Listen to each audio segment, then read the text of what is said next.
الله أكبر الله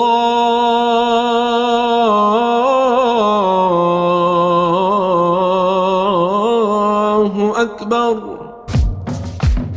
Assalamu alaikum and welcome to the Islamic Center at New York University podcast, coming to you straight from the heart of New York City.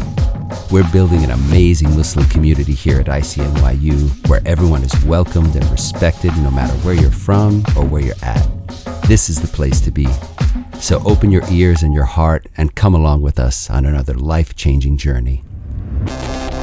Bismillah. All right. Good evening. Assalamu alaikum.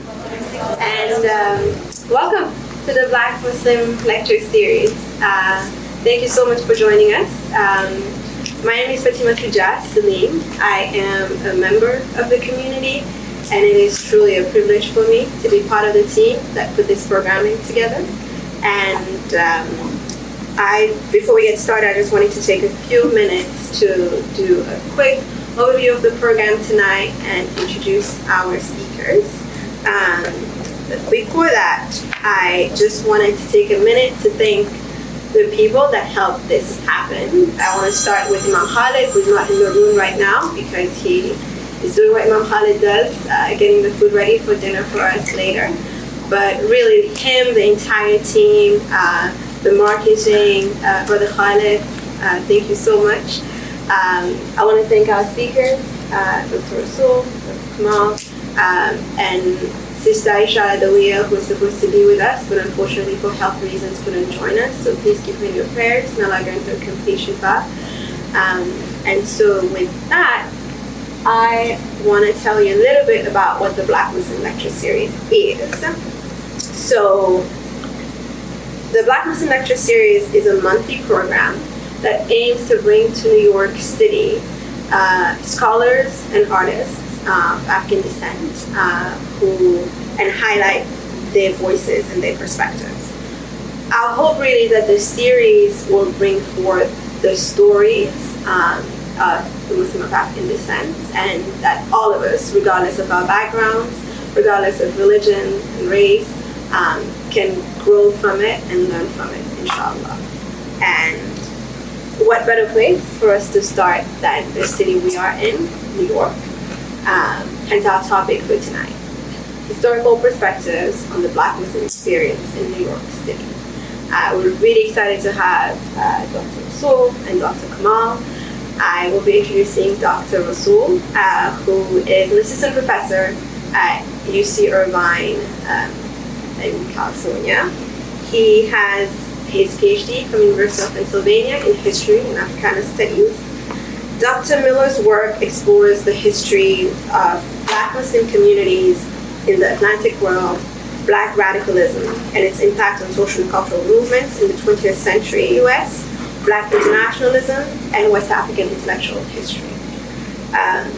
We're particularly excited to have him for tonight because his current book project is titled Black World Revelation: Islam, Race, and Radical Internationalism in New York City from 1930 to 1990.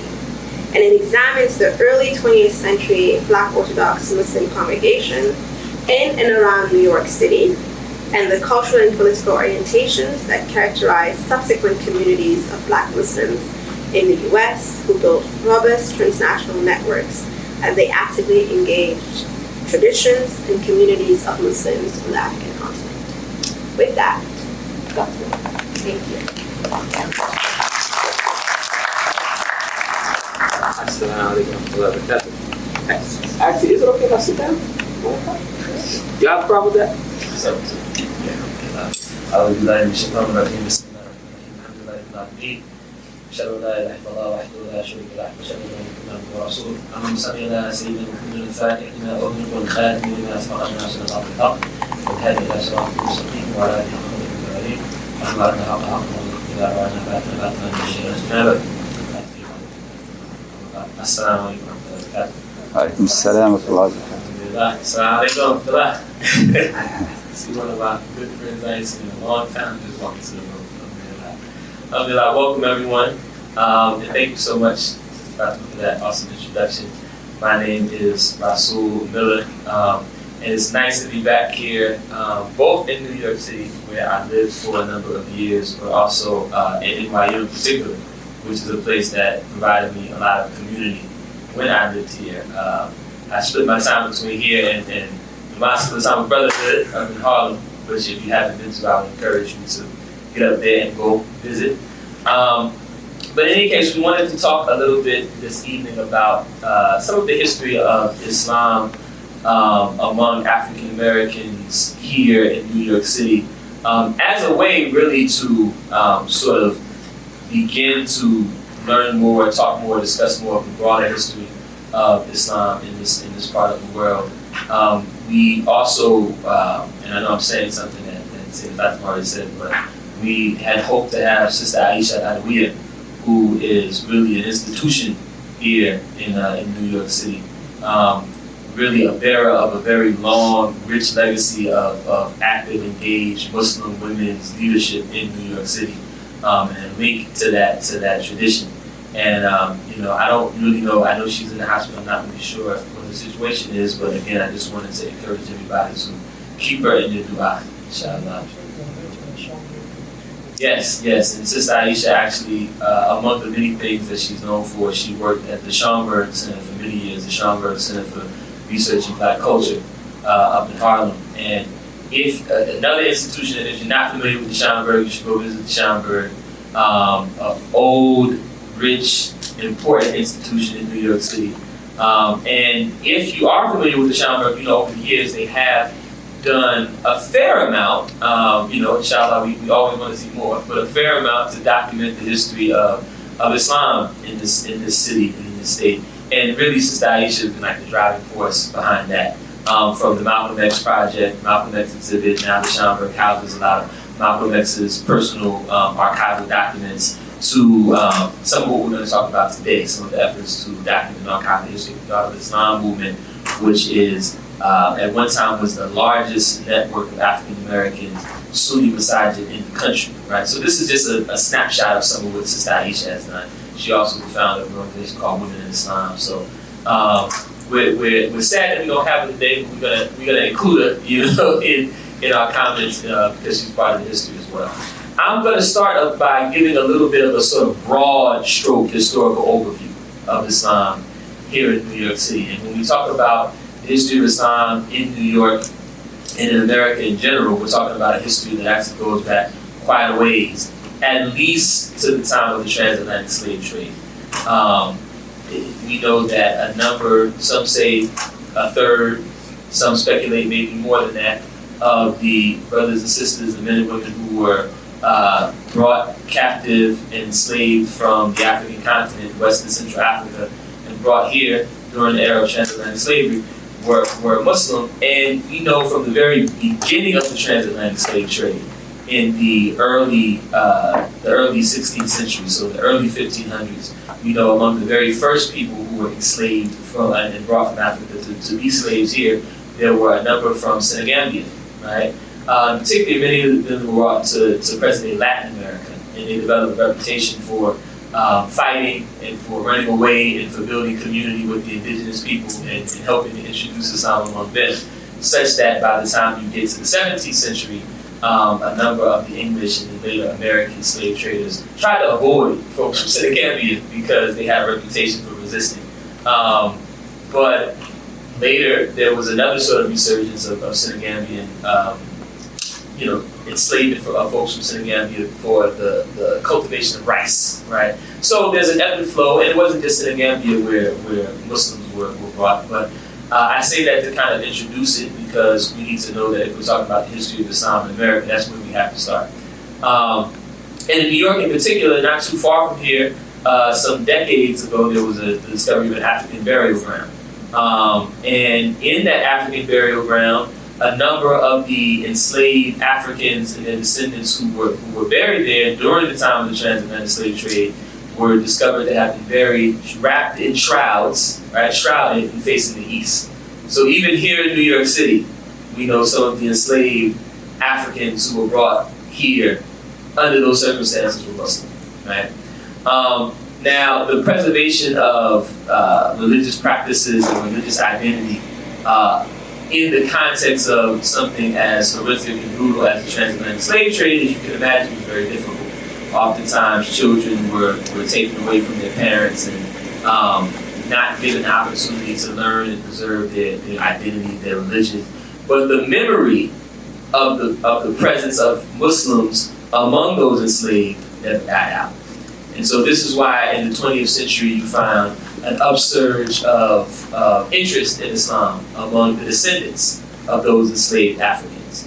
And you see in New York City a couple of institutions that play a key role in preserving that memory. One is Marcus Garvey's Universal Negro Improvement Association. So Marcus Garvey founded a movement which was the largest, still to this day I think they say the largest mass black movement in history, with some more than 2 million followers worldwide. And among Marcus Garvey's followers, nationally and right here in New York, you found people embracing Islam. In fact, in New York, there was a conference, and one of our teachers, Talib Abdul Rashid from the Mosque of Islamic Brotherhood, he writes about this a bit. There actually was a conference of the UNIA, the Universal Negro Improvement Association. I say it the second time, so it'll stick, inshallah. But there was a conference that Marcus Garvey thought was important enough that he came and chaired it himself to decide whether or not Islam should be adopted as the official religion of their movement, right? And another one of our elders, Imam Saeed Abdul Salam, he actually showed me an old edition of Marcus Garvey's Philosophy and Opinions, his book. And on the last page of this original edition, he has some kind of a warning to white Christian America. He says something like, if you don't begin to treat us properly, we may leave your religion. And would you have us go and embrace Allah, the God of Africa, almost as a threat? And so you had groups of Muslims who began to do work with the Garvey movement, right, from other communities, particularly the academia community and whatnot. And you have another institution that's important in this history. You have another institution important in this history called the Moorish Science Temple. Moorish Science Temple is an organization that forms, generally the date that's given for its beginning is 1913. And it's sometimes referred to or described as sort of a precursor to the Nation of Islam, which you may be more likely to have heard of. But this Moorish Science Temple was another organization that celebrated the history of Islam among people of African descent in the Atlantic world, promoted Islamic identity, and promoted the embrace among African Americans of this history, this historical narrative. And this happens in a moment during the early 20th century when you have the emergence of African, Hebrew, Israelite, Black, Jewish denominations as well, where Black folks are migrating from the South to urban centers like New York City. This is the process people refer to historically as the Great Migration. And in this context, you start to see new religious movements, new religious congregations emerge among African Americans. And one of the things that people are grappling with is, what are we, right? Like, coming out of a context where your history has been erased, right? You've been told your history sort of begins with slavery and being a Negro, which doesn't really tell you anything. And people are beginning to learn history and seeing that, no, in actuality, if you look at the history of African-descended people, it's a history that includes or that connects with the origins of various religious traditions, right? All three of the major monotheistic faiths can be argued to have been begun in Africa, and certainly by people who would have been racialized in early 20th century America as Black, right? And so that's part of the context for this. And in particular, for the sake of time, I won't say much more about the Moorish Science Temple, but on the East Coast, right? So the Moorish Science Temple is a community who, in terms of their theology and their religious practices, doesn't necessarily resemble sort of Islamic orthodoxy, right?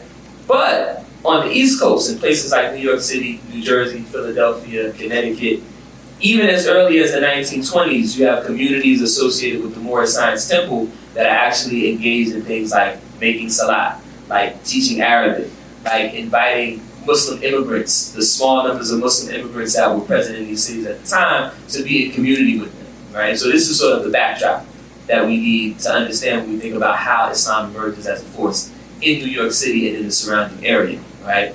And so by the 1930s, you have a number of congregations, a number of jamaats that begin to emerge. In Harlem, you have a community called the International Muslim Society, right? Most people call it 303, right? Because it was located on 303 West 125th Street. And this is a community that was founded as sort of a partnership by some of those Garveyites and Moorish Science Temple members, along with the small but growing numbers of Muslim immigrants from Somalia, from South Asia, mostly from those, and from the Caribbean, right? So this is sort of the context for 303. You have another community, you have a very important figure in the history of Islam in New York City, two very important figures by the name of Sheikh Dawood Ahmed Faisal and his wife, Mother Khadija Faisal. These are two Afro-Caribbean immigrants, right, to Harlem in the early 20th century, who sort of come of age during the Harlem Renaissance, embrace Islam, become among the most prominent, most active promoters and teachers of Islam in the city. In 1939, they actually moved from Harlem to Brooklyn, and they established a community called the Islamic Mission of America on State Street. On State Street in Brooklyn. So sometimes you hear it referred to as the State Street Masjid, or the State Street Mosque. And I'm introducing some of you perhaps to some of these communities, and we're going to talk about it a little bit more when we talk to Dr. Kamal about his journey in the deen. So this is sort of the backdrop, and you have to pardon me because I see a lot of family in the room. So when I see family, I get happy, and that's why alhamdulillah. So this is this 1930s, 1940s context. And this is important because this history hasn't really been written as of yet. We're writing it, right? We're trying to. Keep us in your dua. By the 1950s, you see the emergence. So in 1930, you have the founding of a community called the Nation of Islam, which I'm going to assume. How many people have heard of the Nation of Islam before? Right. Almost everybody's saying. How many heard of the Sunni Muslim? How many heard of the Daughter of Islam movement? Mashallah. Bad press. Bad press, right? So you need more press. So by 1950, so interestingly enough, I asked how many people heard of the Nation of Islam. People raised their hand. How many people heard of these other communities I mentioned? 303, the Daughter of Islam movement. Not as many, right? But in New York City, these communities were actually bigger and more established in 1940 than the Nation of Islam, right? But in the 1950s, something changes. The 1950s, the Nation of Islam really sort of explodes on the scene. Its program becomes more popular. You find the rise of probably its most visible proponent, Malcolm X, who then is sent to be the minister of the Harlem Mosque number 7, right? And in my conversations with Imam Talib, you're going to hear me mention certain people's names over and over again because I want you to be familiar with them as well. But in my conversations with Imam Talib, as he put it, the success of the Nation of Islam sort of pushed the Sunni Muslim community to take their dawah into the street. So the success of the Nation of Islam actually causes people to approach their organization of their communities as Sunni Muslims and how they go about trying to spread the message of their religion in a different kind of way. So you have a shift. When we talk about communities like Sheikh Dawood's Mosque, Sheikh Dawood and Mother Khadija's Mosque, we're talking about communities comprised mostly of families, a lot of musicians, whereas educators, whereas when we talk about later communities, you're talking about communities that are a lot more concerned with building political economic power, right? Achieving self-determination. Some of the things that the Nation of Islam is uniquely successful in doing, right? And so one of the communities that I hope we focus on, what we're going to focus on mostly today, is a community that emerges in 1962. So in 1962, I think, in 1962, some of the young brothers who were attending Sheikh Dawood and Mother Khadija's Mosque, right, actually sort of, I don't know, break away is the right word, right, but they established a new community, right? They established a new meeting place for the practice of their religion, right? And Black nationalist roots in the Daughter of Islam as well. Say again? A lot of Black nationalist roots in the Daughter of Islam as well, and the politicization of Islam, which in Sheikh Dawood, there's no politics in Islam. Right. So, right. And I'm gonna wrap up in a minute and we gotta. No, I want because we're about to have make a transition, inshallah. But you know, the way that and this is difficult or nuanced, but really good, right? For us to have this part of the conversation. So one of the things that I talk about when I try to write about this history and talk to people about this history, there's a shift that happens from that 1950s, 1960s moment, where the way Black politics is articulated and embraced changes, right? So we can think of the 1940s, 1950s moment as a moment characterized by a kind of Black internationalism. Sheikh Dawood and Mother Khadija, for their part, were, came of age during the Harlem Renaissance. They celebrated Africanity. They celebrated African history. They celebrated a kind of pride for people of African descent in that history. But they also focused on the idea of a community, a kind of internationalist community, where they saw it as being very important to create a home and a space for Muslim immigrants from Sudan, from Yemen, from places like this, right? And by the time we get to the 1960s, the communities in which African American people live in New York City and around the country begin to change, right? Now you start to find communities that are impacted by things like urban decay and things like increased urbanization, right? Deindustrialization. You start to see communities that look a little bit more homogenous. Police brutality becomes more of a problem than it was before. And so the priorities of communities begin to change.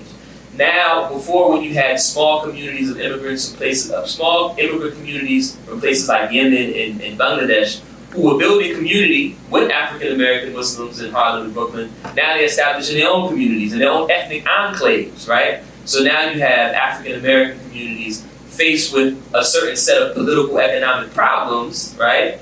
Fueled by things like racism and hypercapitalism, they have to fend for themselves, right? And so the priorities of the communities change. And so you need a new approach to be able to meet those needs. And in specifically the case of Sheikh Dawood Ahmed Faisal, he's like in his 70s now, right? And he's starting to go through the kind of transitions that sometimes some people go through when they get to a certain space where, maybe he was a little less patient with some of the young energy in his community. And so some of those younger folks, they branched out and they started a new community in 1962. And by the late 1960s, this community had become one of the most robust, one of the most compelling, one of the most impactful Muslim communities in the country at the time, right? And this is the Dar al-Islam movement. And in many ways, when we think about Islam in New York City and in urban spaces around the country, we can think about the Dar al-Islam movement and the Nation of Islam as being the two forces that sort of create the culture of what Islam is, right? In the sense that where if you walk down 125th Street, right, and you see a brother who is selling incense and oils, right, wearing a thobe, this is an aesthetic that I associate with the Dar al-Islam movement, which created the first incense making factory, right, which focused on creating a situation where brothers could have gainful employment that still allowed them to dress in the Sunnah and go to the masjid and pray 5 times a day. And then if you go a little bit further up 125th Street, you might see somebody wearing a bow tie selling you a Being Upon Muhammad Speaks newspaper, right? And so, even just in the time's sake, I can't go into as much detail as I'd like, but even the print culture of African American communities and African American Muslim communities in this moment becomes very, very important, right? So the Dar al-Islam movement creates a newspaper called the Jihad al-Akbar, right? And so you see some of the different ideological and intellectual flavor and debates of the various communities that make up the landscape of Islam in America at this time play out in publications like the Jihad al-Akbar, right? Or the Mosque of Islam Brotherhood has the Western Sunrise, right? And Nation of Islam has Muhammad Speaks newspaper. But the last thing I'll say before we transition to the next part of our conversation is what's important to bear in mind is in this moment of the 1960s, 1970s, is this shift in emphasis toward building independent Muslim political economies, right? Businesses, schools, these kinds of institutions, periodicals, newspapers, right? And hopefully when we kind of circle back, we can kind of talk a little bit more about how these various communities have sort of impacted the communities that you may encounter today, right? When you go around to the different masajid that are here now, you see many of them are sort of intellectual and cultural descendants of some of these communities that we've been talking about, right? But what I want to do now is I want to hand it over to my elder, my uncle, Dr. Kamal Hassan Ali. And Dr. Kamal Hassan Ali was a member of the Darul Islam movement, and is the author of a book that I would encourage everybody to check out. It's one of very few sort of texts on the Darul Islam movement actually written by someone who participated in the Darul Islam movement. It's called Darul Islam Principle, Praxis, and Movement, right? Even when I am looking for works to use as sort of source material on writing about the Darul Islam movement, this is one of the main things that I turn to. And it's short and readable, but it has a lot of really important information. Dr. Kamal Hassan Ali is a professor of ethnic and gender studies at Westfield State University. And he's one of a handful of folks who has been a part of a project to document the history of the Darul Islam movement. Another one of my beloved uncles, brother by the name of Sheikh Mahmoud Ibrahim, who we had hoped might be with us today, but had to attend to some family matters. He also wrote another memoir called The Darul Islam Movement in American Odyssey, right?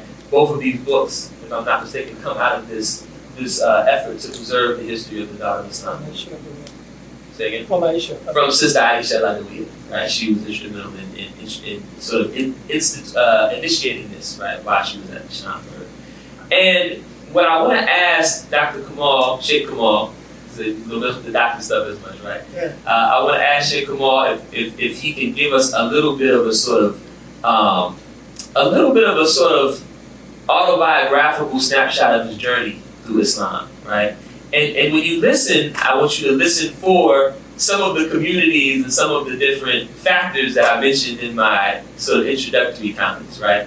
But I was hoping you could share a little bit with us about how you came to Islam and your journey through Islam and your work in Islam over the years, inshallah. Sure. Sheikh Kamal Hassan Ali. Sure. That was great, by the way. This man is a credit to the movement, a credit to Islam, and now has a wife who we can effectively call and rightfully call the First Lady. What a dynamic duo. Period. Alhamdulillah. Alhamdulillah. Wassalatu wassalamu ala Rasulullah sallallahu alayhi wa sallam. It's hard for me to distill all that's been said because my brother Rasul has given us a really concise, terse, and accurate accounting of this history, which is so little known. As for me, when I was young, I come from a family of musicians. My brother Junie played with the greats, from Pharoah Sanders, may God have peace on his soul, to Dexter Gordon, to the best of me. My father was a piano player and an arranger, so people like Della Reese used to come to our house because the piano player does all the arrangements for these people. They come and perform their art. So I was a trumpet player, and I was on my way to playing charts. Maybe I could have joined Johnny Carson's band and become famous as a third-chair trumpet player. These are jokes, you. Come on now. Bombing man. So I have roots in New York City. I went to a very good prep school in Massachusetts, and I was forced to leave. I think that's because they said I had communist tendencies at age 17 or whatever it was. So I had a full scholarship to Howard University. They bought that up. A guy named Marshall, the dean, I had to write a paper to, I guess, denounce my political point of view. And I wrote 15 pages, but it wasn't good enough. So I said, all right, salam alaikum. And those things I'll probably say later. I wasn't Muslim in those years. And it was a good thing, because I ended up coming to this institution, by way of Columbia. I kind of had some problems, because I had one foot in scholarship and the other foot in the street, for want of a better term. I had a motley assortment of friends and compadres that I really liked to be around, and some of them were of the caliber that went to places like Columbia, like my brother, but others were not. So I got caught up in stolen cars and whatever. I went to the bursar's office. That was my way of getting through school at Columbia. she liked me a lot, so she gave me a shot at NYU. I came here, I don't know the year, and I worked in the bursar's office, dunning letters to students who owed student loans. And because I was sort of a risk, I went out to lunch right around the corner here, as a matter of fact, with 3 of my colleagues from the bursar's office. I came back and I was fired, the only one who was fired. So that started something called the Student Worker Action Committee, because at the time, the only people of color at NYU, Black Americans in particular, were running elevators or worked in the kitchen, or they were sweeping up whatever you guys left behind.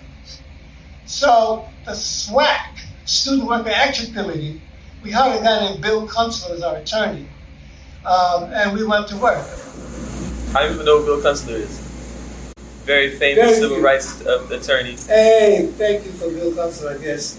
Yeah, he represented the Chicago 7, a guy by the name of H. Rap Brown, who became Jamil Al-Amin, the imam, so forth and so on.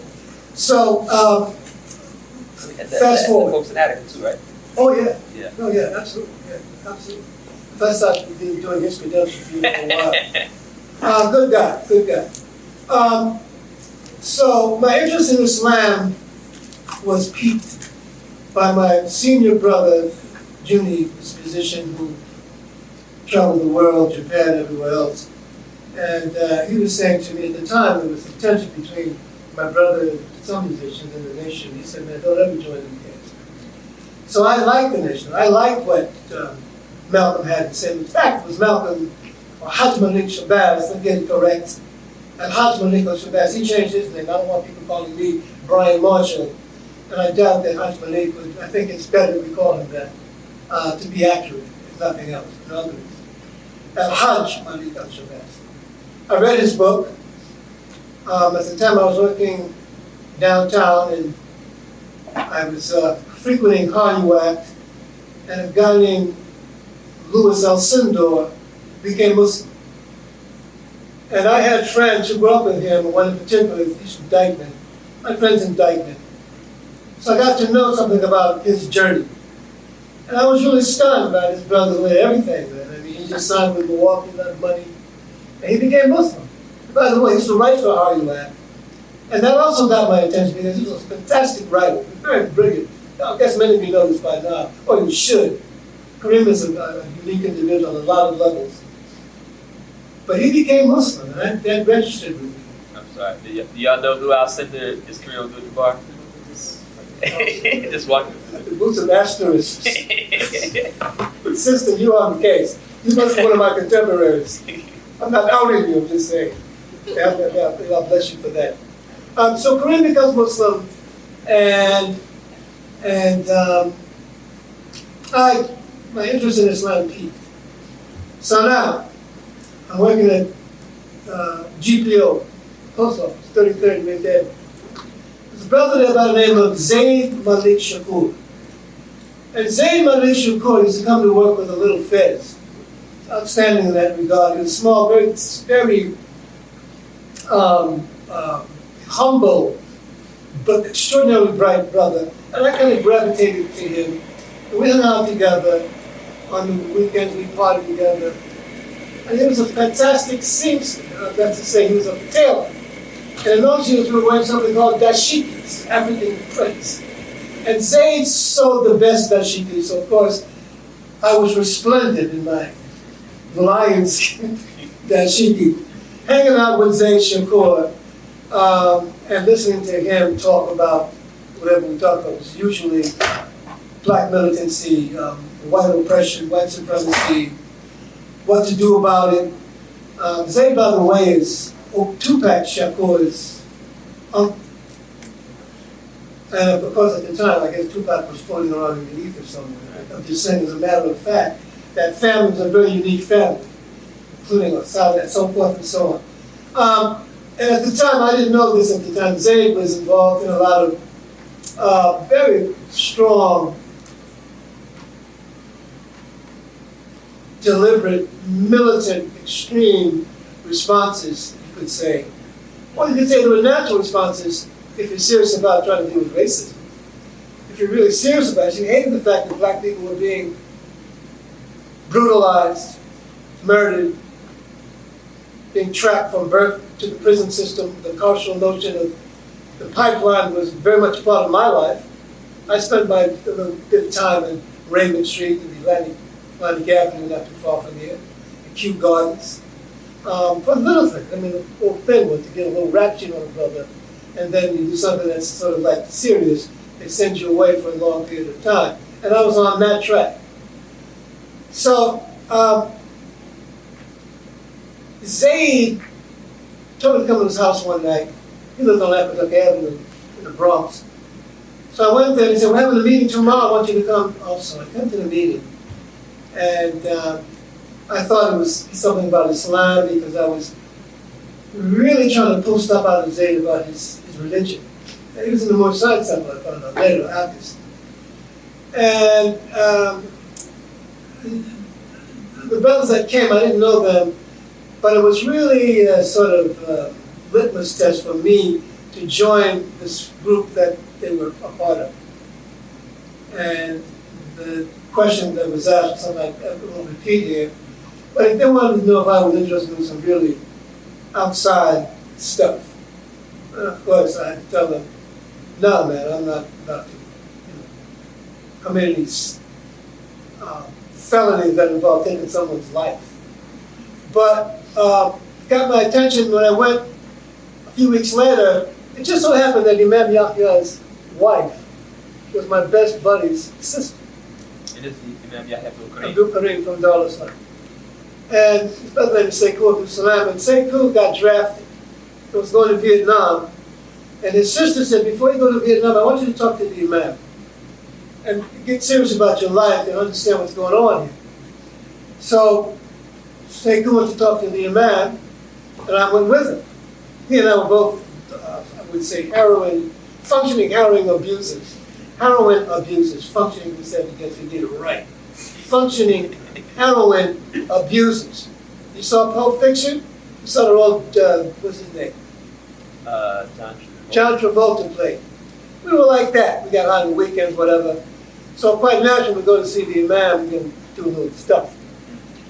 And I'll never forget, it had to be June 21st, I'm sorry, August 21st of 1969. Because that's the day and the year that Zionists chose to burn down Al-Aqsa Masjid. So I went to talk to the Imam on that day, not knowing anything about the Al-Aqsa Masjid or Maya Kahan or any of that stuff. And the masjid was on something. And, you know, we went to talk to the Imam, and he's on the corner with us. And I had a little reputation. I like to talk a lot about a lot of different things. So, I mean, I think people knew who I was, and the Imam kind of knew that I was just sort of like a militant revolutionary. And as we were talking, a car would pull up, and a brother would get out, and they'd go and say, Assalamu alaikum wa rahmatullahi wa barakatuh. I know what they're talking about. But they gave the Imam big respect. Another car would pull up, and the same thing would happen. And he would continue this conversation with me. The third, fourth car pulled up, and the brother gets out, and I can see on the outprint or the imprint or whatever it was of a sawed-off shotgun. On the stove. On the stove. I say, wait a minute. What's going on here, say? Brother lying to me. So I asked him, man, what's happening, brother? He said, well, the Yahudis, that was his term, burned down, or tried to burn down, the Masjid al-Aqsa in Jerusalem. And my response to that was, so what? What did that have to do with this brother with this sawed-off piece? He said, well, brothers are getting ready to go on patrol. Because at the time there was a militant group called the Jewish Defense League, who were very militantly anti-Islamic. So much so that a good brother I love dearly was assaulted on Black Sunni Avenue. And I knew something about this, but I wasn't really clear. I got clarity that day. And so they were going out to meet the women who were coming off from work to make sure they got home okay, and then to patrol that part of Dar. We call Dar Islam means literally abode of peace, as most of you know. And at the time, them brothers were making sure that the abode of peace was indeed the abode of peace. You know what I mean? can I jump in and ask a question? Yes. Was this something that was common at the time? People might be familiar with the history of Islam and the Nation of Islam, but this kind of these efforts to secure people in the community trying to secure their own communities as opposed to maybe relying on law enforcement or something like that. Was that common at the time? It was rather common, but I think there was a difference. It was that this was patrolling a specific neighborhood, and that, I mean, the Deacons of Defense, there's all kinds of certain other groups that, my brother Charles Stubbs put a book out, Charlie. Yeah. It's called That Nonviolent Stuff Will Get You Killed. Charlie Cobb was in the Mississippi Delta.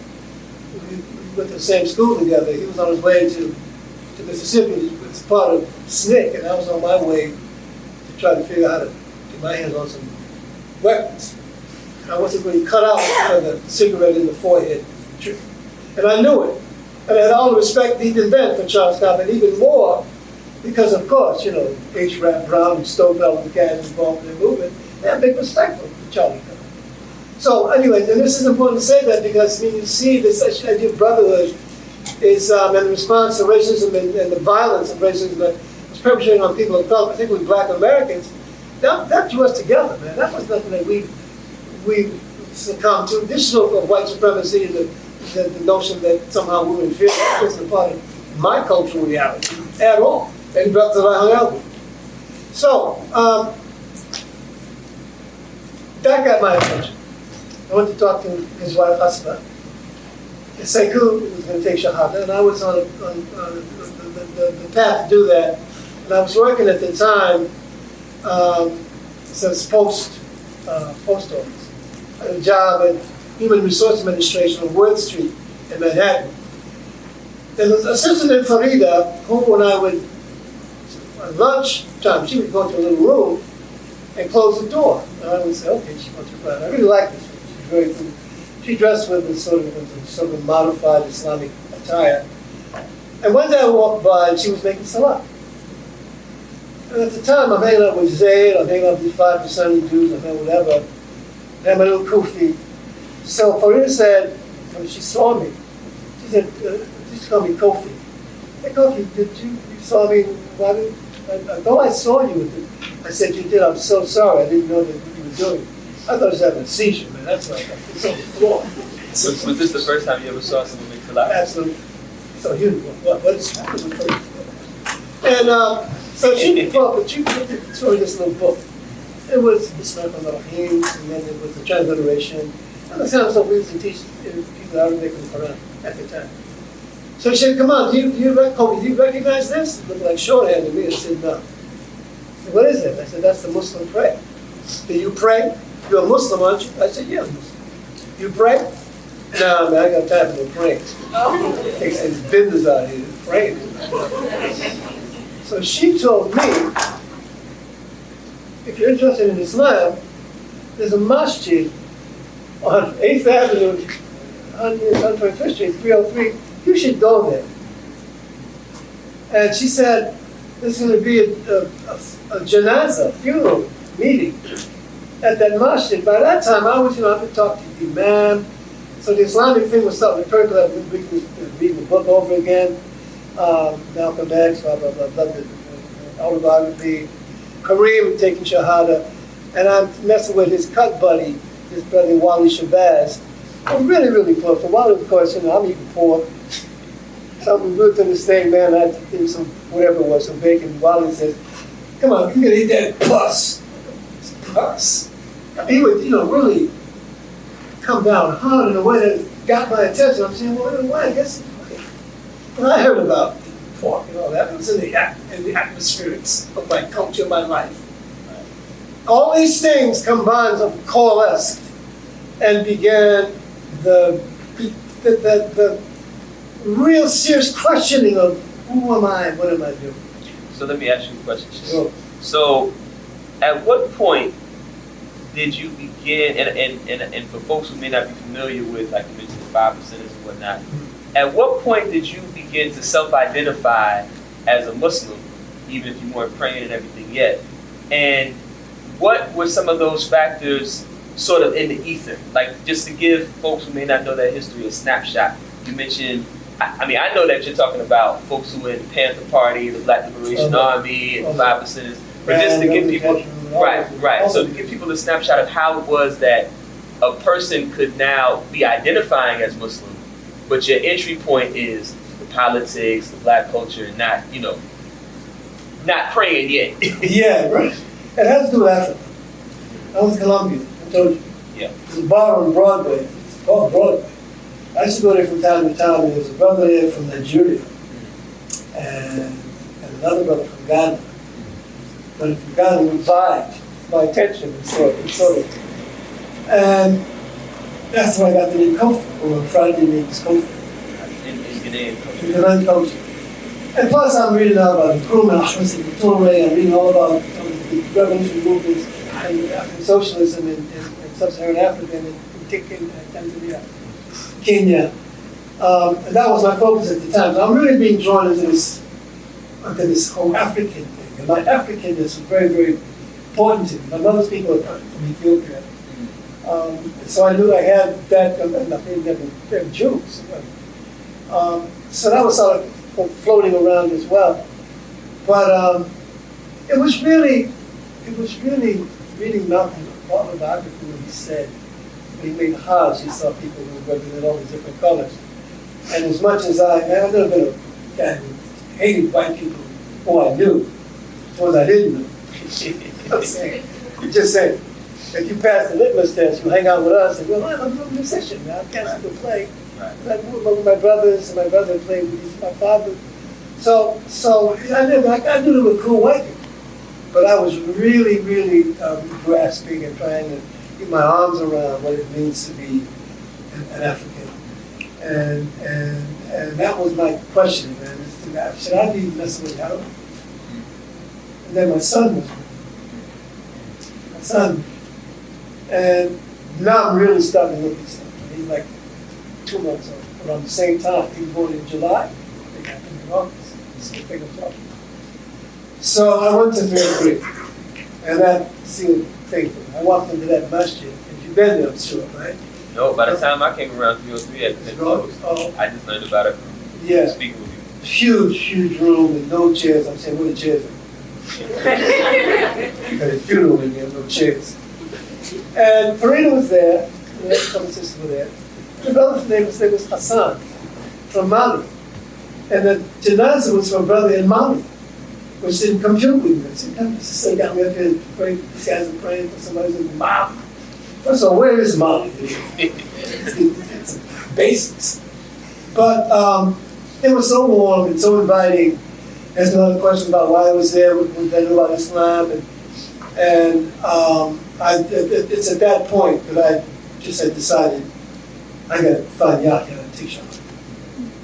So I go the next day to something happened. I just want to, again, this is Yahya, Sheikh Yahya Abdul-Kareem, Sheikh one of the founders of the Islam. Yeah, he's the one who gave me the dawah. And one of the things he said to me, by the way, when I was talking to him, because the conversation got kind of deep. I was talking about revolution, and blah, blah, blah, and we were playing, and I'm high. Until that brother came up and got shot me.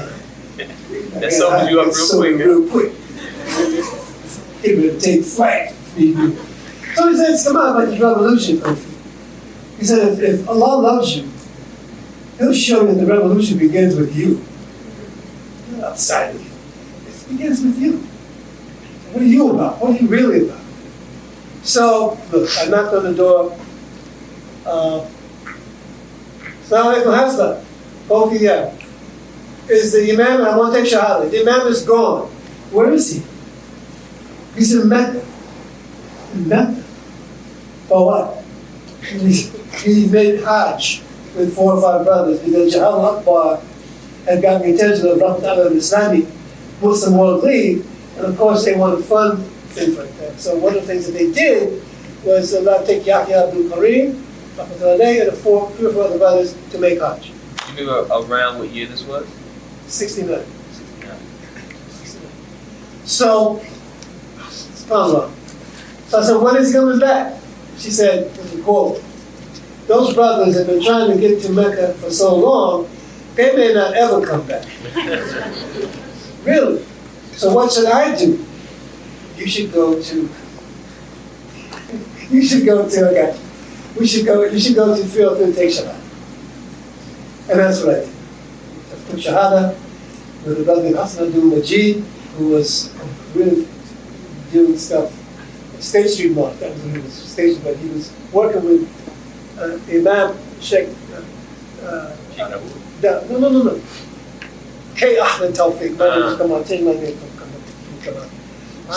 Because of Sheikh Tawfiq. And Sheikh Tawfiq is the founding Imam of the Mosque of Islamic. And a great teacher he was. So I would go to 303 for Arabic classes. On Wednesday, and then we go on Saturday. I lived in Brooklyn. You should go to Brooklyn because the brother said, so I'll to Brooklyn. There's a lot of stuff that happened in that. But what happened next when I took Shahada, I'm taking these classes, first week, second week, third week, I'm learning my Abid Tajib, and I'm saying, well, what are we going to do, get down with the stuff? What do you mean? This is good, but, we're going to go into our community and try to develop. I said, well, develop for what? I said, organize people in the community, man. And that's when, this is another quote, there are no politics in Islam. And where were you taking these classes at? State Street. No politics in Islam. I'm reading about Mansa Musa, I'm reading about different brothers, I'm reading about Muhammad Ahmed. Well, I got to find the brothers about some politics. And of course, they came back. I beelined it to 52 Herkimer Place, and that's where I became involved in that movement. I was the editor of Jihad Akbar from the time we started to the last edition. You were the editor of Jihad Akbar from the time it started to the last edition. In fact, the first edition was one of those, this 1969. I think to my uncle, actually to my uncle in Massachusetts, who printed the first edition. And there was an edition where I went to the Church of the Master because at that time I took to Islam like a fish to water. We were all in competition with one another. There was a white brother from the Bronx, Umar. He learned Surah, I have to learn 2. If he learned 2, I have to learn 3. It was a cool competition. Yeah. A beloved trek that we both on to try to visit in a nice shot. So, I don't really know what to say about that. Islam in all those years, from 1969 to 74, a lot happened. The movement grew. We went into the prison committees.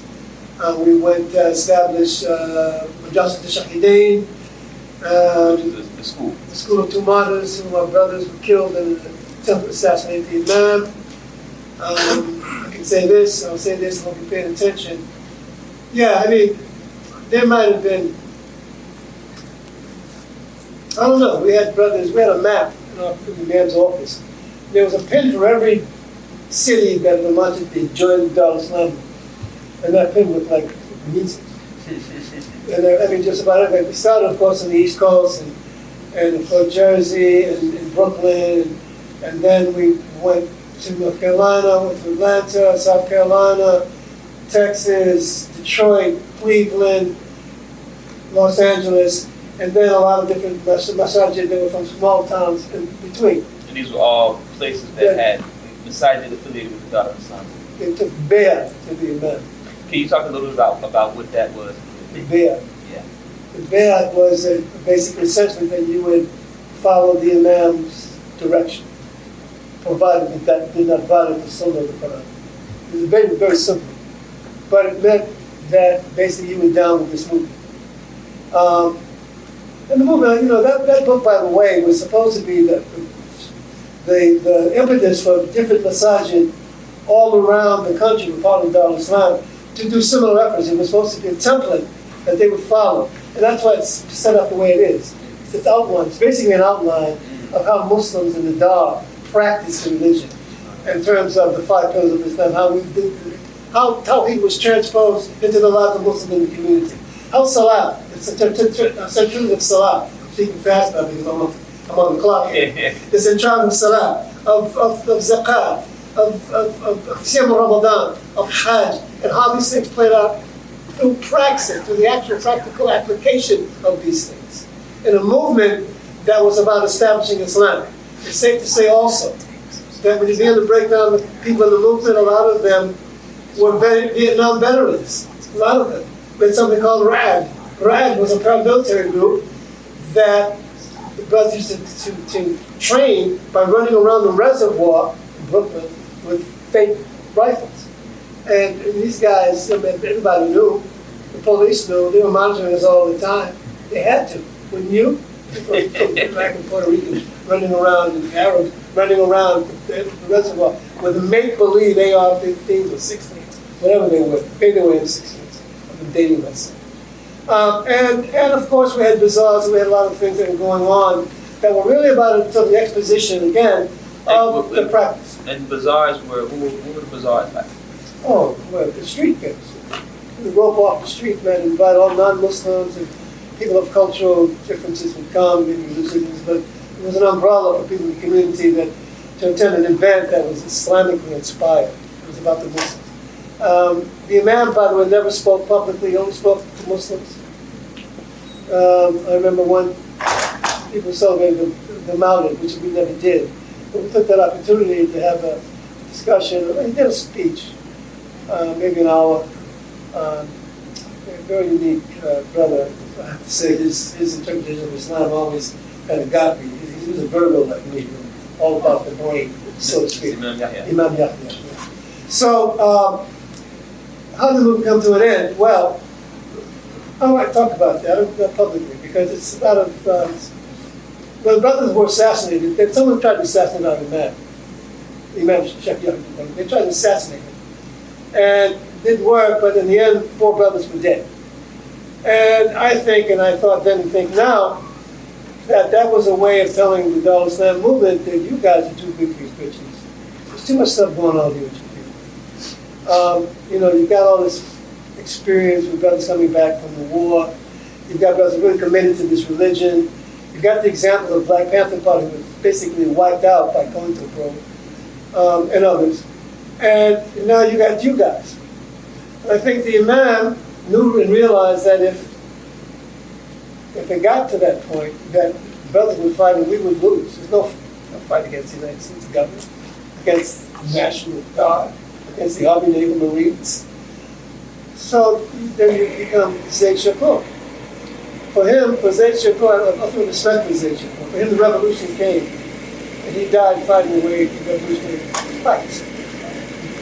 And the actual actualization of the religion. So anyway, I think that's the best I can do with the time we have. Well, I want to ask you one last question, and then I'm going to kind of take maybe 5 minutes to kind of try to thread a couple of things together, and then we'll open up for Q&A. But I'd like to ask you one more question before we make that transition. What would you say is the impact? Oh, sorry. Thank you. Y'all have to hear anything I have to say this whole time, right? Thank you. So before we transition to the next part of our conversation, I want to ask you, what would you say is the impact of the Dar Islam movement on what Islam looks like in New York and in America today, right? Because what we hope people can take away from this is when they go into their community now, they go say to Masjid Taqwa in Brooklyn or what have you, they can begin to see, they can make a link between this history that they're learning about tonight and what they see on the ground. We've mentioned, I think, in passing both Imam Jamil Al-Amin, H. Brown, the Black Panther Party, SNCC, Student Nonviolent Coordinating Committee, who becomes incarcerated in connection to his organizing, his activism, becomes Muslim in prison through, I believe, his relationship to members of the Dar Islam movement. Ismail Ibrahim, and of course, Imam Jamil Al-Amin goes down to Atlanta, becomes one of the most prominent imams really in the country in the 90s, I would say, and is now incarcerated again, I believe, for conspiratorial reasons, on some truck charges, maybe a lot, liberate him. But yeah, just if you could maybe wrap up by maybe pointing to some of those connections so that people who are just learning about this history can start to understand the impact of the Dar Islam movement on what Islam looks like in America today. That's a rough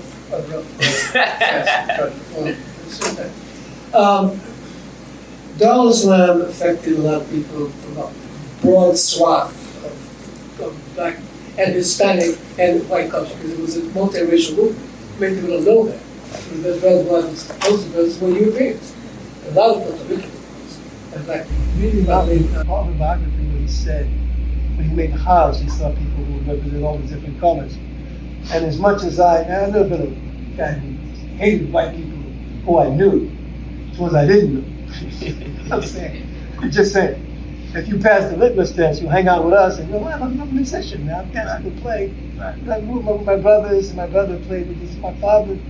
So I knew they were cool white people. But I was really, really grasping and trying to get my arms around what it means to be an African. And that was my questioning, man. Should I be messing with heroin? And then my son was born. My son was born. And now I'm really starting to look at something. He's like 2 months old. Around the same time. He was born in July. It happened in August. It's the thing I'm talking about. So I went to 303. And that sealed the thing for me. I walked into that masjid. You've been there, I'm sure, right? No, by the time I came around 303, it closed. Oh. I just learned about it from speaking with people. Huge room and no chairs. I'm saying, where the chairs at?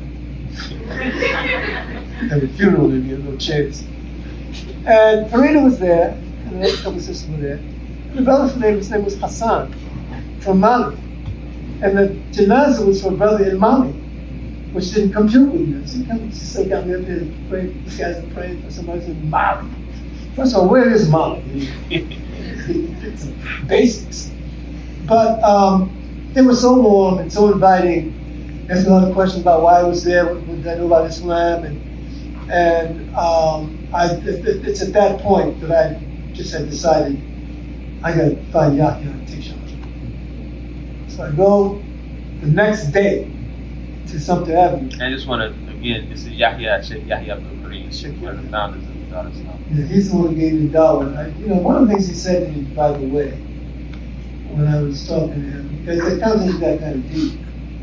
I was talking about revolution and blah, blah, blah, and, people playing, and I'm high. I feel like brother came over there, shot me. That sobered you up real quick. Getting ready to take flight. So he said, come on, like the revolution, Kofi. He said, if Allah loves you, He'll show you that the revolution begins with you. It's not outside of you. It begins with you. So what are you about? What are you really about? So, look, I knocked on the door. Assalamu alaikum, Hasna. Both of you. Is the Imam, and I want to take Shahada. The Imam is gone. Where is he? He's in Mecca. In Mecca. For what? He made Hajj with 4 or 5 brothers because Jihad al-Akbar had gotten the attention of the Islamic Muslim World League, and of course they want to fund things like that. So one of the things that they did was to take Yahya Abdul-Karim, and 3 or 4 other brothers to make Hajj. You mean around what year this was? 69. 69. So, subhanAllah.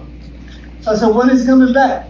She said, with a quote, those brothers have been trying to get to Mecca for so long, they may not ever come back. Really? So what should I do? You should go to, we should go to 303 and take Shahada. And that's what I did. I took Shahada with a brother in Hassan Abdul Majid, who was really doing stuff at State Street Mosque. That was when he was stationed, but he was working with Imam Sheikh. No. K. Ahmed Tawfiq. My name is come on, change my name from come on. Because of Tawfiq at UMass. And the original book is 500 pages. Yeah. I had 2 copies, which I gave away. This is African Muslims in Antebellum America. Yeah. The original title is Antebellum Muslim America. He tried to switch it for that edition. But when that book came out in 79, I'm sorry, I got called back from UMass because of this issue with Sheikh Jelani. I'm sure you know what I'm talking about. So I'm going to get into all of that. But I can safely say that Alan Austin's point of view on African Muslims was that he was looking for some direct link.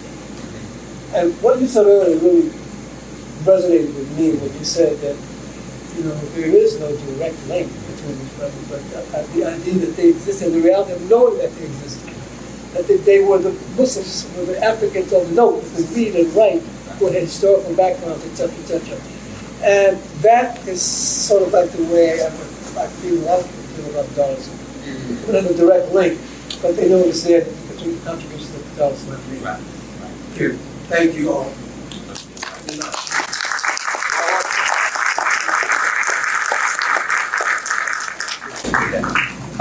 And so we're gonna shift to Q&A in a moment. So start getting your questions together, inshallah. I don't know if we'll have people come up. Then okay. I'll do it. Yeah. But just a couple of sort of key points I want to kind of call us to. So when Sheikh Kamal was speaking, he spoke about some of the communities I mentioned, and I want to just make sure we walk away kind of with an understanding of the terrain. So now I keep mentioning the Muslim Brotherhood. And it occurred to me I hadn't given any kind of context for the Muslim Brotherhood. So this is a community of folks. Actually, you have when Al-Hajj Shabazz, Malcolm X, when he leaves the nation, is kicked out of the nation, however you frame it, there's people who leave with him, and they form an organization. He formed an organization called the Muslim Mosque Incorporated, and that ultimately sort of reforms again as the Muslim Brotherhood around Sheikh Ahmed Tawfiq, who's one of the people who joined Malcolm, who's a part of the Muslim Mosque Inc., who really with the support and the direction of Al-Hajj Shabazz goes to Egypt and studies for about 4 years, I believe 4 or 5 years, and then comes back and becomes the leader of that movement, which is still around today on 113th Street, St. Nicholas Avenue.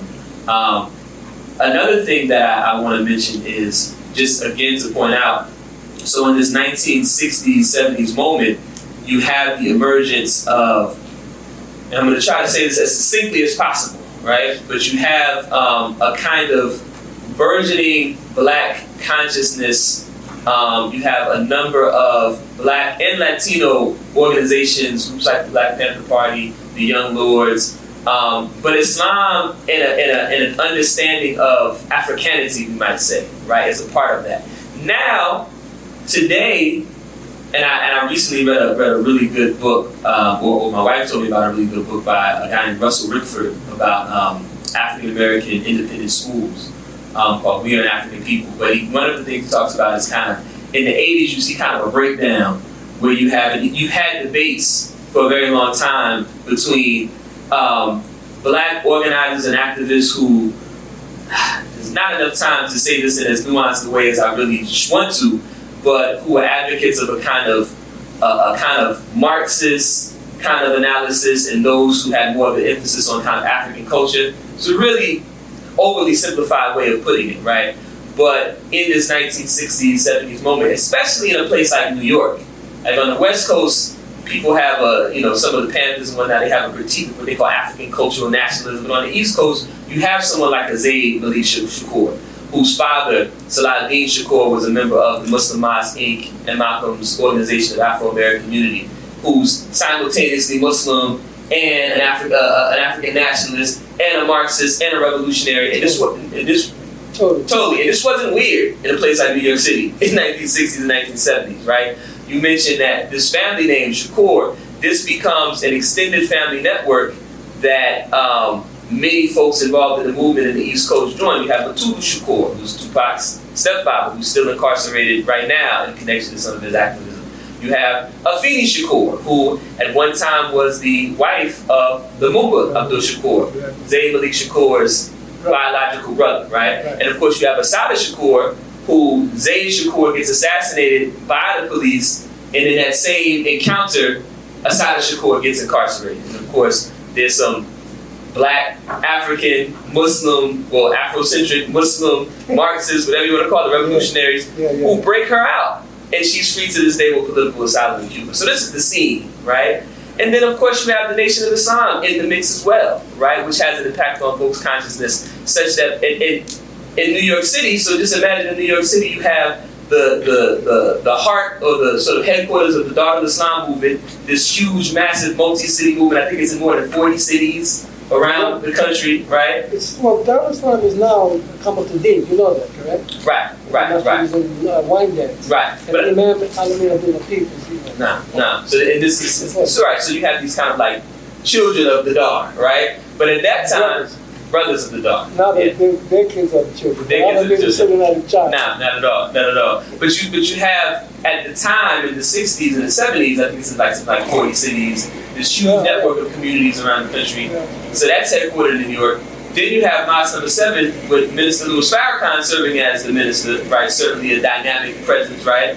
And you have the Black Liberation Army, this kind of branch of the Panther Party, of which the Shakur family is a part. And this is just the vibe in New York City, right? And of course, in 1975, Nana Elijah Muhammad passes away, and Imam Wardi Muhammad Rahmatullah takes over, transitions the community into Sunni Islam. And so now, names Mosque Number 7, changes the name of Mosque Number 7 to Malcolm Shabazz Masjid to kind of heal this rift, right? And so this is this broader context of Islam in New York City, out of which all of the other communities grew. And this is the last thing I'll say before we transition into the question and answer. Even the immigrant communities that formed. If you go to Brooklyn right now, you go to Masjid Farouk, right? The genesis of Masjid Farouk is the broader Arab community that crystallizes around State Street Masjid, right? In the 50s and the 60s, that Sheikh Dawood al-Khadijah's time. State Street Masjid itself, Masjid Dawood, now people, it's a largely Yemeni community, right? Yeah. Because of some of the dynamics we begin to allude to, but maybe we can go into more detail in that neighborhood. Exactly. It's Siraj. And of course Imam Siraj, right? Siraj in that community, which is largely African. That's a whole other issue, but we can maybe get into that. African immigration. So there's a lot. We basically touched the surface. But it's okay because this is the first in the series. Yeah. So inshallah, you can come back for the remaining, inshallah. It's my cue. I have a very hard job. Thank you so much. Can you just have a minute to just thank them, please?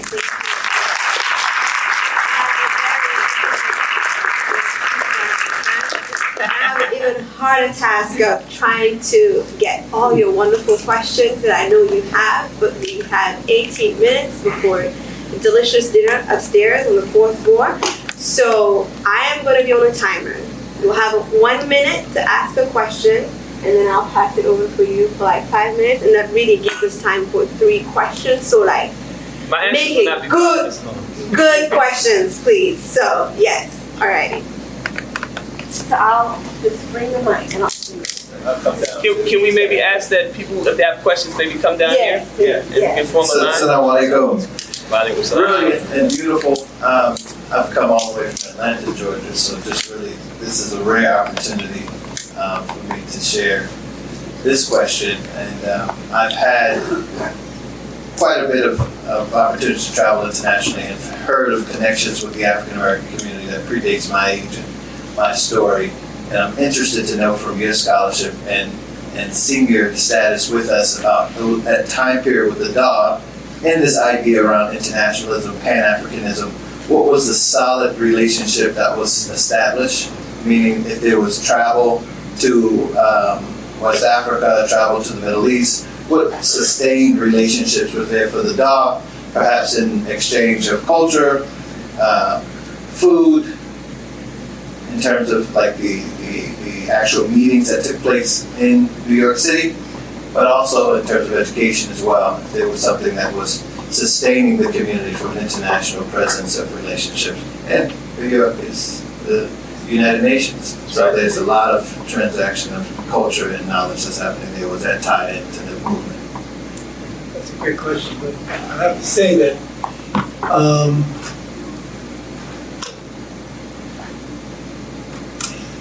Rutgers, I ended up in Ghana because of Rutgers. The kid dropped the scholarship program that he was going on, and I was asked to take his place, and I did. And by that time, I was relatively fluent in Arabic, in terms of Quranic Arabic, and I was on my way to learning Hausa. So I have to say, but sort of that I was the only person in Brooklyn's Darul Islam Masjid Yasin who actually went to Africa. I didn't plan to go, but I ended up there. First lady allowed me to go for 2 months, and I went to Accra in Ghana. And because I was Muslim and I went to the Central Mosque and made salah, and somebody could tell by my face I wasn't from there. So they said, "Where are you from?" I said, "This one said from the north." So I'm from Brooklyn. So of course it was a whole thing that people wanted me to talk about Islam and whatever. So I've been going back and forth all these years. And this book that's I bought is from my brother Yusuf, the bottom one. Paradise is Unpaved. It's about the brother from Zongo. The Zongos are all the poor people living. Most of the Muslims in Ghana came from the north. They're from Nigeria, they're from Mali, they're from wherever, the north, wherever. And they were treated very poorly, so they live in ghettos called Zongo. Any place in West Africa, when you go to Sub-Saharan Africa, you want to find the Muslims asking, in that Zongo, where is the Zongo? Where are the African Muslims? Churchville and Abidjan, wherever it is. And he's from there, but he's a millionaire. And his story's interesting and whatever. But he was my main connection in Ghana, and brothers like him. So I built a house in Accra. I'm trying to build a house in Prem, it's called Prem, on a professor's salary. You know, takes a while. If I had money, I'd be dangerous. I had no money. I'm not that dangerous. But to answer your question, the emergence of any kind of real connectedness with West Africa, or any place in Africa, from Dar es-Salaam was middle. Although when I would come back, they want to know what's going on. I would bring brothers from Africa to the masjid, and then they know about it. There's a connection, but it's not anything that's strong or that bore any fruit other than in my own particular case. I have to say, though, in the last few years, because of Hassan Sissa, the Tijani movement in Kaolack, in Senegal, there are more people, not from Dar es-Salaam necessarily, but from that community who go back and forth. And you know a couple of them. You know what I'm talking Sure. about. Okay.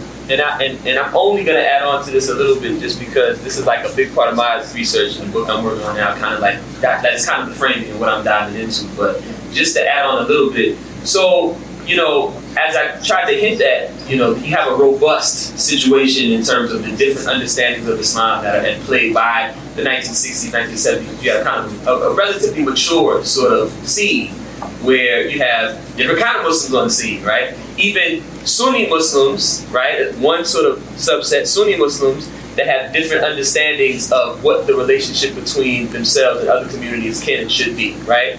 So, whereas in the Dar es-Salaam, and this is a moment where you have, and I know you're familiar with this history, but you have people translating the works of people like Maulana Maududi, right? People translating the works of Sayyid Qutb, right? So this is a part of the diet, right? And so my sense, and Sheikh Kamal can correct me if I'm wrong, is that in the Dar, you definitely had people consuming that information. Absolutely. And translating it to, and I don't just mean translating it linguistically, but translating it for this context. Oh, yeah. And you certainly had, you mentioned, for instance, the Muslim World League, Rabiata Islamiyya, taking some of the brothers from the Dar to make Hajj and interest in funding Jihad al-Akbar. Before that, during Sheikh Dawood's time, Sheikh Dawood has a relationship with Prince Faisal, right? And is funding, has decent politics, what I'm saying. I'm not speaking on nobody, I don't know what's in anybody's heart, but he definitely has a commitment to a kind of anti-colonial politics that speaks to people like Sheikh Dawood and Malcolm, right? So you have different institutions who have an interest in building relationships with African American Muslims for whatever their own agenda may be, right? Good, bad, and different, right? You also have a burgeoning African immigrant presence. So also in 1976 is when Sheikh Hassan Sisi from Senegal takes his first trip to New York and begins to connect with some of those African American Muslims who had relationships to West African Muslims. And this is people like our mother, Sister Kareem Abdul Kareem, who's another person we had hoped might come with us tonight, but she's actually in Morocco, right? She's going to 72nd Street, a community I didn't mention, but very important. You all know 96th Street Masjid, right? You know the Masjid on 96th Street. You know it wasn't always on 96th Street. The precursor was on 72nd Street. It's still there today, One Riverside Drive. And this is the masjid where Malcolm X goes to take his shahada and prepares to make Hajj, right? One of the imams there at the time was a man named Sheikh Suleiman Dunya, an Egyptian sheikh who had a unique love for African American and Latino American working class Muslims. So this is where Sister Kareem Abdul Kareem was going. Sheikh Ahmed Tawfiq at the Mosque of the Islamic Brotherhood had a relationship with Sheikh Suleiman Dunya. I mentioned Imam Sayyid Abdul Salam, who was one of the founders of MIB, had a relationship with this community.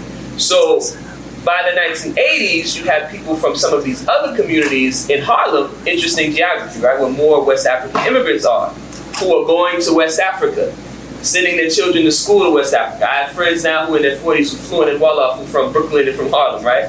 Whereas in Brooklyn, where you have a stronger Arab immigrant presence, the sort of, the consciousness globally is a little bit different. So that's just a hint at some more things we can talk about. But you do have this sort of connection with other Muslim institutions and communities that is informed by this kind of geography, right? These different alternative geographies. And by the 1970s, it's not just one. We see now it's not just one. You got some African-American Muslims who look toward the Gulf. You got other African-American Muslims who are looking toward West Africa. You got other African-Americans who are looking to South Asia, right? And this moment that we've been discussing is sort of the beginnings of those relationships just starting to crystallize. Does that make sense?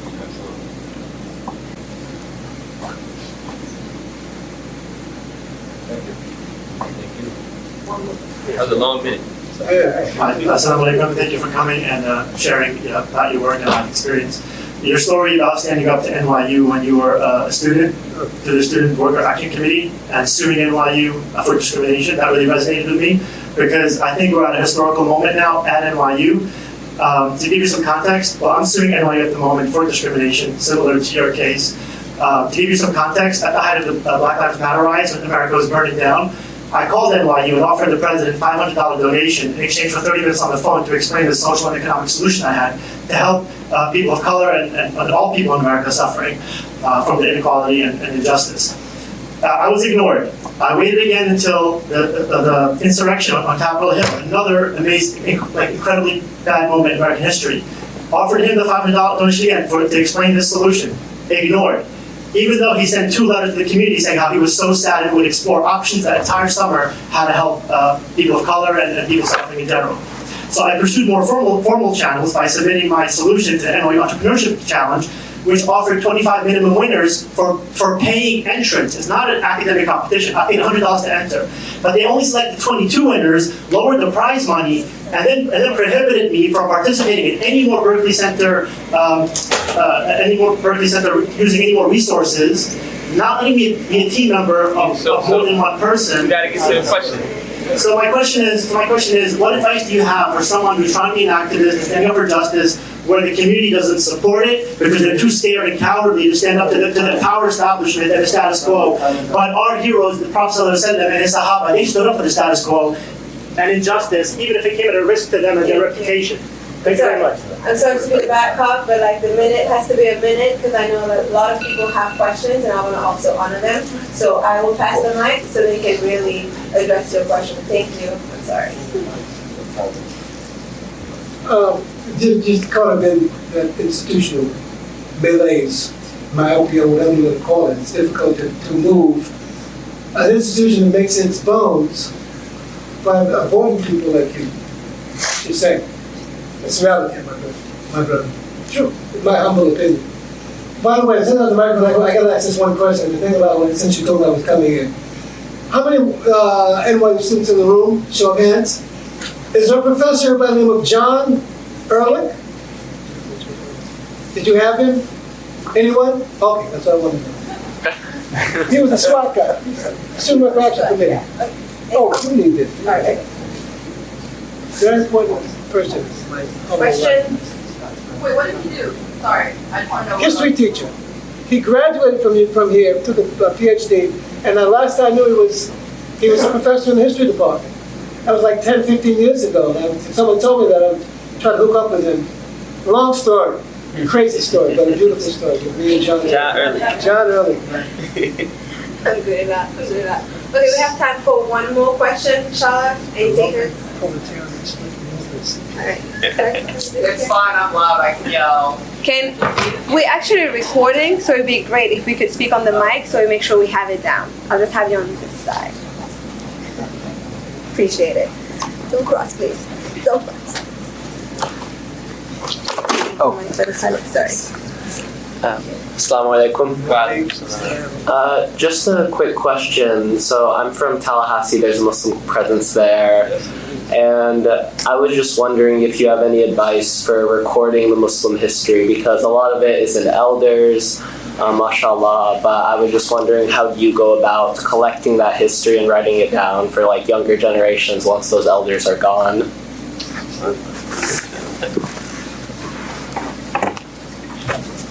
Thank you.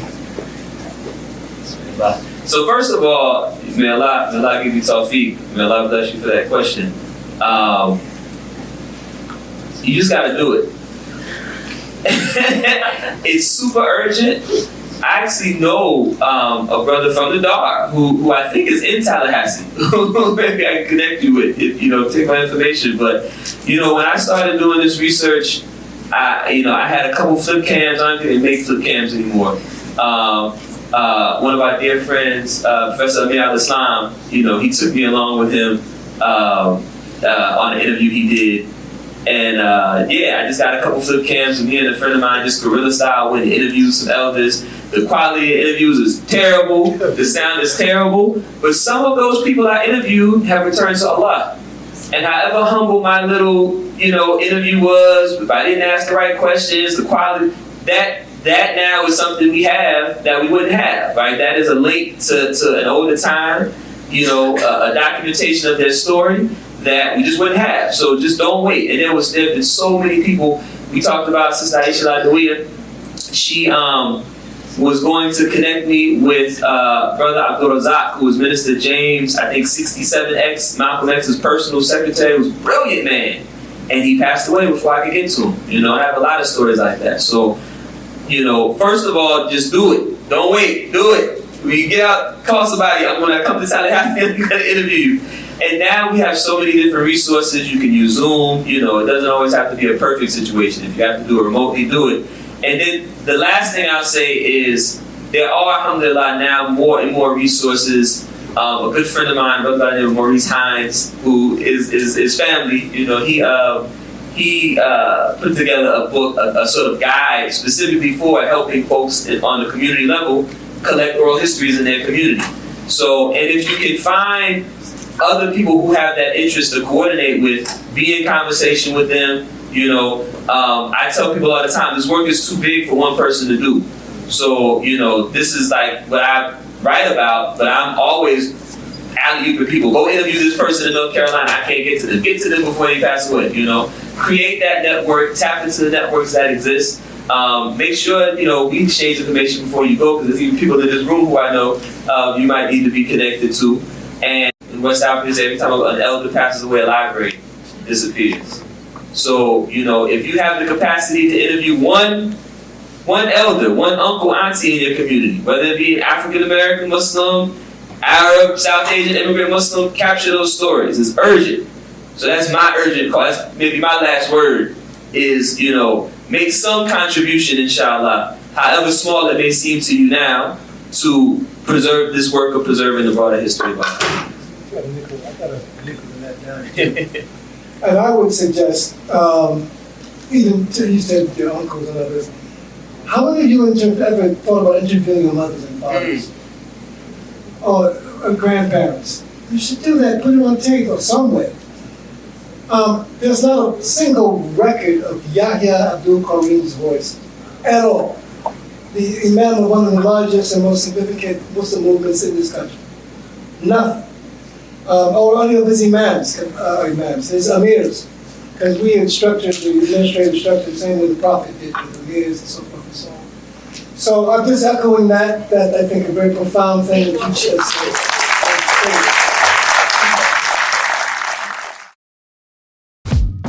We hope you enjoyed our podcast. If you're inspired by the work that we're doing at the IC and want to help keep it going, subscribe to our podcasts, follow us on social media, donate to help support us at icnyu.org, and most importantly, keep us in your continued du'as. Until next time, inshallah. Assalamu alaikum. Protect us always from hearts that are not humble, tongues that are not wise, and eyes that have forgotten how to cry. Forgive us for our shortcomings and guide us all. ربنا تقبل منا إنك أنت السميع العليم وتب علينا يا مولانا إنك أنت التواب الرحيم. وصلى الله تعالى على خير خلقه محمد وأهله وصحبه أجمعين برحمتك يا أرحم الراحمين. وأقم الصلاة.